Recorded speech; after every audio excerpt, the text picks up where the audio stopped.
Salut à toi et bienvenue dans cette nouvelle vidéo où on va aborder l'aspect énergétique des phénomènes électriques. Du coup, on va commencer par définir ce que c'est un courant électrique. Le courant électrique, c'est un déplacement ordonné de charge électrique qui a lieu au sein de matériaux conducteurs tels que des métaux ou des solutions ioniques. Et donc ces matériaux conducteurs, ils doivent permettre de transporter le courant électrique, ils doivent contenir des charges électriques, ce qu'on va appeler des porteurs de charges électriques, qui sont libres de se déplacer.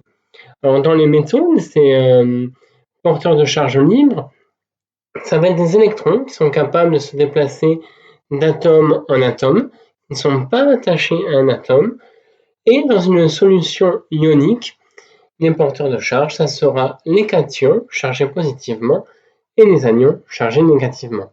On va observer ce qui se passe dans un métal à l'état normal. Les électrons se déplacent aléatoirement.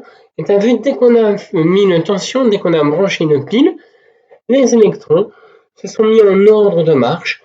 Et sous l'effet de la tension, le mouvement des porteurs de charge des électrons est devenu ordonné. C'est ça le courant électrique, un mouvement ordonné des porteurs de charge. Alors, je viens de te parler de tension et on va essayer de bien comprendre ce que c'est en utilisant une analogie hydraulique. Mais d'abord, on va utiliser un peu de définition plus rigoureuse. Donc, le potentiel électrique d'une charge va être lié à son énergie potentielle électrostatique. Tu sais qu'une particule, un objet, a une énergie potentielle de pesanteur liée à son altitude. Et bien de même qu'il existe une énergie potentielle de pesanteur, pour les charges électriques, il va exister une énergie potentielle électrostatique. Donc par exemple, si on prend ce bécher, il va être plein de charges, une entre guillemets altitude élevée, beaucoup de charges, il aura une énergie potentielle élevée, et ce bécher vide aura une énergie potentielle électrostatique, si on garde l'analogie, basse. Si on prend l'analogie de la cascade qui est courante en électricité, quand on est en haut, l'énergie potentielle de pesanteur est élevée, l'énergie potentielle électrostatique. Et en bas de la cascade, l'énergie potentielle de pesanteur pour une cascade ou électrostatique, dans le cas d'un courant électrique, sera basse. Donc voilà. La tension, ça va être en fait la différence de potentiel entre les deux points. On fait souvent le mélange tension-potentiel. La tension, c'est vraiment l'énergie potentielle de départ finale moins l'énergie potentielle de départ.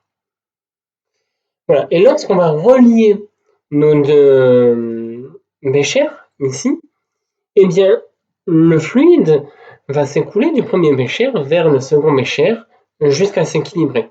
Si on imagine que le fluide sont des charges électriques, eh bien, lorsqu'on ouvre la vanne, hop, les charges électriques, on vient de créer un courant électrique. Et ce courant circule tant que les différences de potentiel ne sont pas nulles.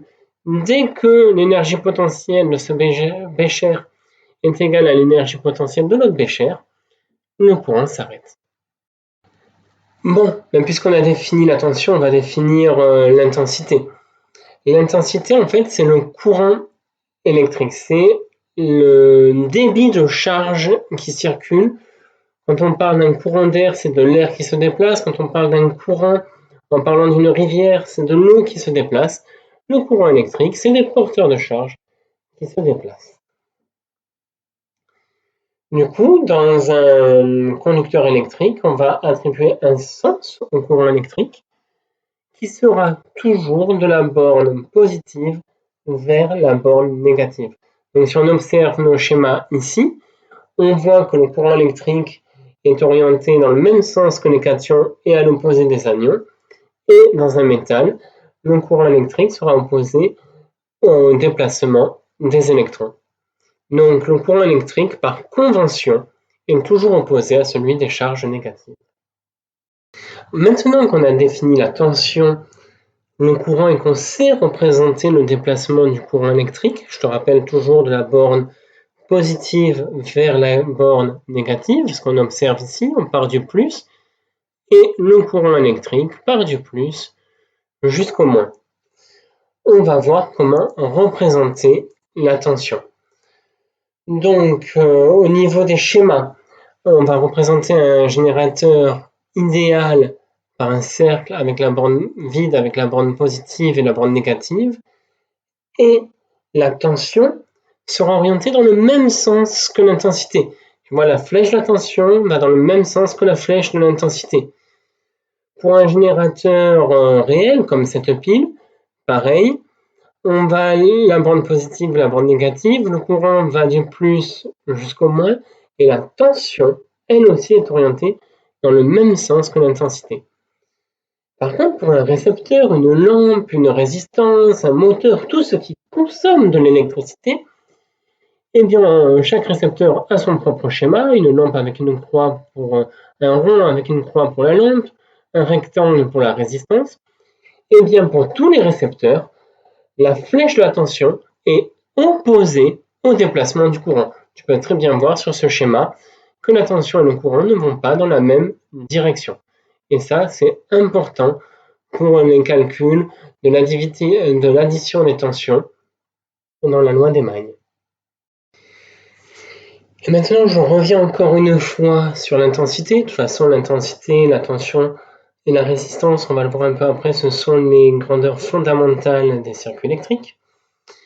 Je te rappelle que l'intensité, c'est le courant. Est-ce que beaucoup de porteurs de charge passent dans un tuyau ou pas? C'est le débit de charge électrique. Combien de charge passe dans un tuyau en 1 seconde? Combien de charges d'électrons vont passer dans ce fil en 1 seconde? Et on va utiliser une formule pour déterminer l'intensité qui est U égale grand Q divisé par delta T. Grand Q, c'est la charge totale qui passe à travers le tuyau. Et delta T, c'est la durée pendant laquelle on fait la mesure. Cette intensité sera mesurée en ampères à l'aide d'un ampère-mètre qui sera branché en série. C'est-à-dire, si on veut connaître l'intensité de ce circuit, on va brancher l'ampère-mètre en série avant ou après la lampe. Je te rappelle que dans une maille, donc dans une boucle fermée dipôles en série, l'intensité est constante. Et maintenant, la loi d'Ohm, U égale RI. La tension est égale à la résistance multipliée par l'intensité, ou l'intensité en ampères est égale à la tension en volts divisé par la résistance. On peut voir ce petit schéma pour bien comprendre le phénomène. Le voltage, c'est la tension qui va pousser les électrons, les porteurs de charge, symbolisés par l'ampère. Et la résistance, c'est à quel point le circuit électrique, le fil, la résistance s'opposent au passage des électrons, des porteurs de charge. Donc, on va prendre deux cas. Et ici, premier schéma, un bécher plein connecté à un bécher vide et un bécher à moitié plein connecté à un bécher vide lui aussi. Qu'est-ce qui va se passer quand on va ouvrir les vannes? Eh bien, les liquides des béchers pleins et à moitié pleins vont pouvoir s'écouler dans les béchers vides. Et donc, on va regarder ce qui se passe. Dans le bécher plein, le courant, l'eau s'écoule plus vite parce qu'il y avait plus de force de pression dans cette analogie hydraulique. Nous, on dira qu'il y a plus de tension. Donc, si la tension U est plus grande, l'intensité est plus grande.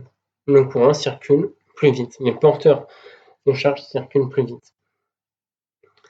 Maintenant, une autre analogie, mais les différences de tension sont les mêmes, puisque là, le niveau dans le bécher est le même dans les deux expériences.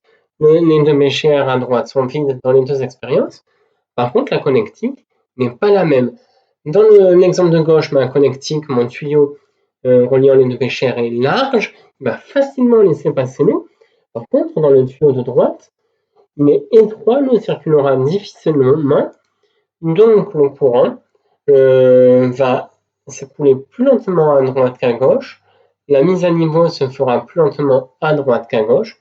Du coup, si la résistance est grande, l'intensité est plus petite. Et voilà, cette vidéo est terminée. Merci de l'avoir écoutée.